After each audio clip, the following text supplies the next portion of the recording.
All right, peace, man. I just want to come back with another video, man.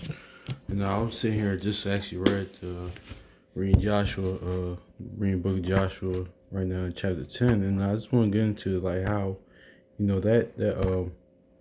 this little account right here of uh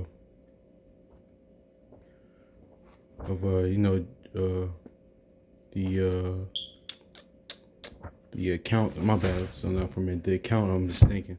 The account of Joshua, stopping the sun, and and that account. So let's get it.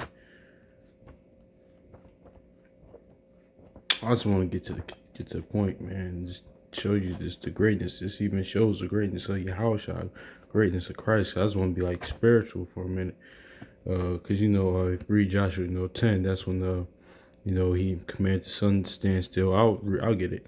I'll read the whole thing. Joshua chapter 10, verse 12. Then spake Joshua unto the Lord, and in the day where the Lord delivered up the Amorites before the children of Israel, and said, in the sight of Israel, sun, stand thou still upon Gibeon, and thou moon in the valley of Ajalon.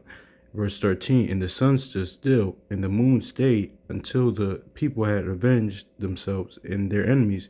Is this not written in the book of Jasher? So the sun stood still in the midst of heaven, and it hasted not to go down before the whole day. So Joshua that takes a lot of faith, man. That just shows like the faith Joshua had too. Because you know how much faith you had to have to do something like that and like make the sun stand still. Like, that just goes to show you, man, that faith that our forefathers had and the prophets had and all the miracles, and they and that proves like of course during the time of prophecy, spiritual gifts and spiritual power and whatnot.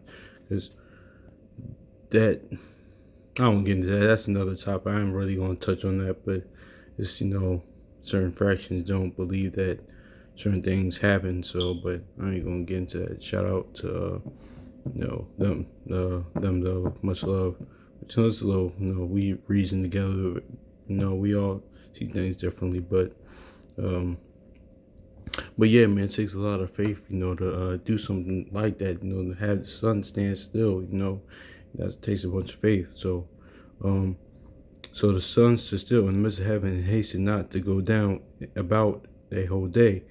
Verse 14, Joshua chapter 10, verse 14. And there was no day like that before it or after it, that the Lord hearkened unto the voice of a man, and for the Lord fought for Israel. I'm gonna read that again. And there was no day like that before it or after it, that the Lord hearkened unto the voice of a man, for the Lord fought for Israel. So if he fought for us, you have to read on just basically the whole book of Joshua of us, of conquering the land of Canaan, and getting conquering our enemies. But it said like there was no day before or after like that, or the Most High hearkened the voice of man. But let's go to Matthew chapter 8, verse 27, real quick, man, because that just shows you the greatness of the Most High's power, and and the prophets, man, and this actually shows the greatness of Christ. Because let's just be like really, this is observation to me, but this might be a reach, but it's just this observation to me. So let's get Matthew chapter 8, verse 27.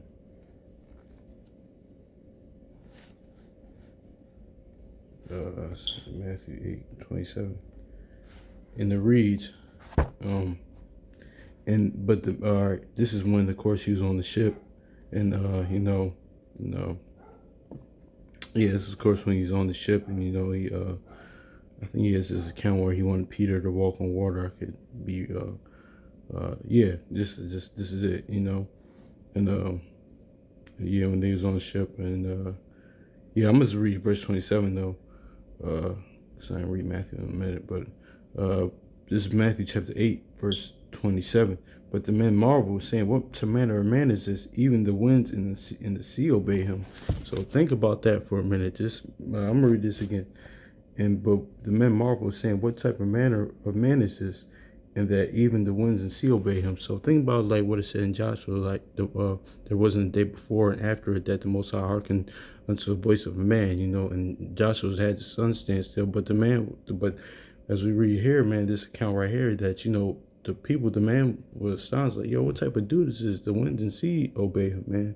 That just shows you like the greatness of Yahushua, the greatness of Christ, man. Because it said in Joshua that no man before or after, like, the Most High hearken, to the voice of a man like that. And but the wind, if the winds is seeing and sea is obeying, if I see like hypothetically, see if we was there, right?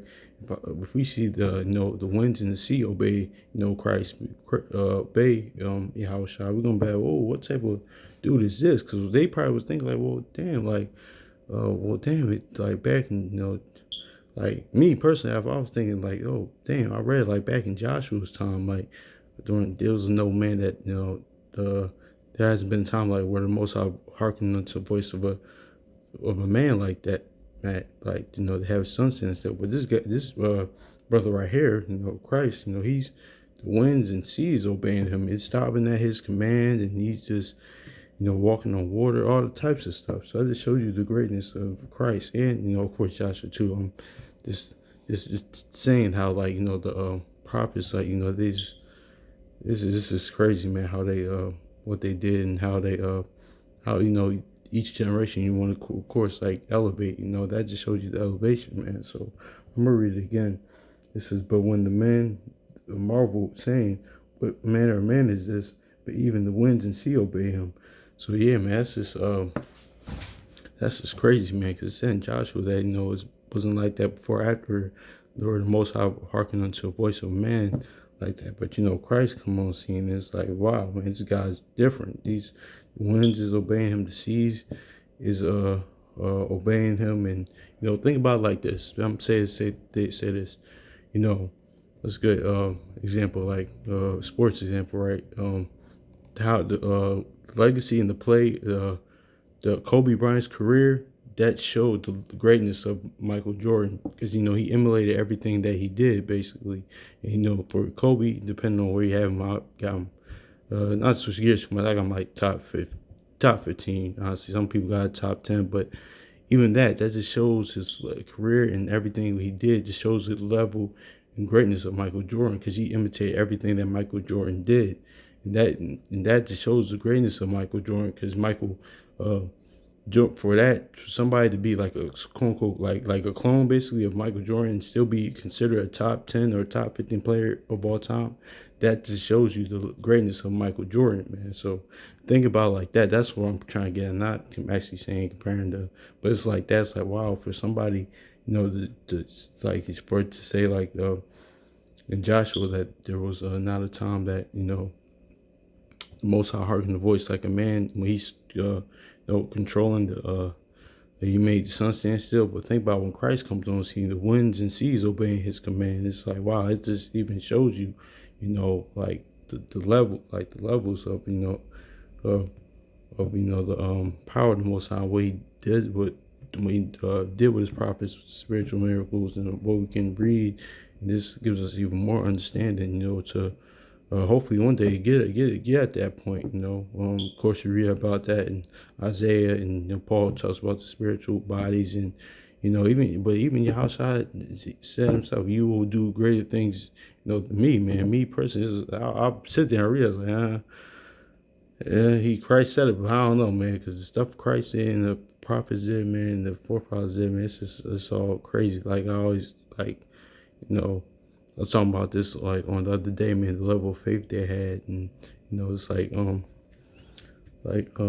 always mention, like I mentioned in the past, like with Isaiah, he was like naked for 3 years, and Ezekiel, everything, like killing his wife, but he's still handling it, man. So it just shows you like just the levels of things. And once you actually meditate on certain things, man. So I don't want to be too long.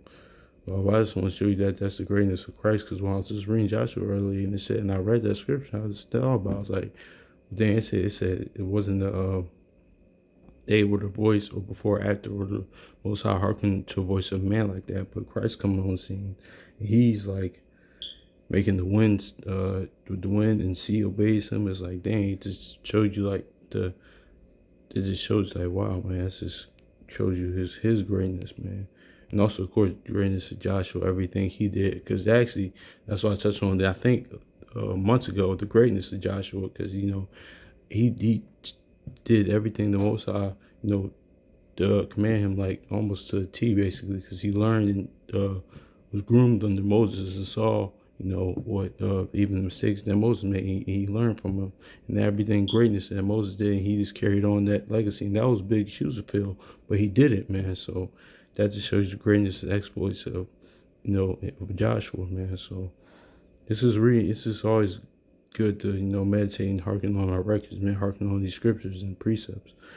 So yeah, man. Hopefully this was edifying, man. So I got the outro right here, but I don't really want to get too much because I just want to sit and meditate on certain things. So peace. Hopefully all is well with y'all, man. Y'all stay up. So I'm out.